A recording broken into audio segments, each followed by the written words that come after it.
एक छोटे से गांव में रामलाल नाम का एक गरीब लकड़हारा रहता था। उसकी रोटी जंगल से लकड़ियां काटकर शहर में बेचने पर ही चलती थी। उसका घर टूटा फूटा था और कपड़े भी फटे पुराने। फिर भी वह मेहनत करना कभी नहीं छोड़ता था।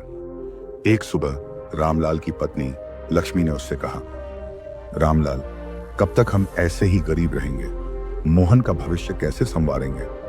रामलाल ने धीरे से जवाब दिया, लक्ष्मी, चिंता मत कर, मेहनत करूंगा। एक दिन हालात जरूर बदलेंगे। उस दिन रामलाल और भी ज्यादा मेहनत करने लगा। वह घने जंगल में पेड़ों को काटते हुए पसीने से भीग गया, लेकिन उसके चेहरे पर कभी हार का भाव नहीं आया। अचानक एक सफेद दाढ़ी वाले बुजुर्ग उसके पास आए। उनकी आंखों में गहराई और चेहरे पर शांति थी। रामलाल ने उन्हें आदरपूर्वक नमस्ते किया। बुजुर्ग बोले, बेटा, जीवन में सच्ची कमाई वही है जो दूसरों की मदद करके मिले। अगर तू सचमुच खुशहाल होना चाहता है तो पहले लोगों की सेवा कर। रामलाल ने उनकी बातों को ध्यान से सुना और दिल में उतार लिया।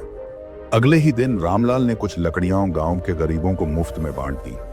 लोग हैरान भी हुए और खुश भी, क्योंकि उन्होंने कभी किसी को ऐसा करते नहीं देखा था। रामलाल जब बाजार में लकड़ी बेचता तो हर ग्राहक को एक टहनी मुफ्त में देता। धीरे धीरे लोग उसकी ईमानदारी और दयालुता के दीवाने हो गए। उसकी बिक्री बढ़ने लगी और नाम दूर दूर तक फैल गया। दिन बीते, महीने गुजरे। रामलाल का छोटा सा काम अब बड़े व्यापार में बदल गया।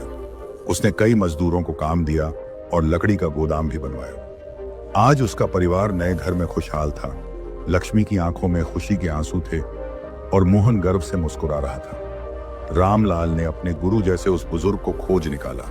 वह उनके चरणों में झुक गया और कहा, आपकी सीख ने ही मुझे यह मुकाम दिया है। रामलाल ने अपने गांव में स्कूल और अस्पताल बनवाया ताकि कोई बच्चा अनपढ़ न रहे और कोई गरीब इलाज। समय बीता। अब रामलाल भी किसी गरीब को वही ज्ञान दे रहा था जो कभी उस बुजुर्ग ने उसे दिया था। वह मुस्कुराकर बोला, सच्ची अमीरी दौलत में नहीं, बल्कि दिलों को जीतने में है।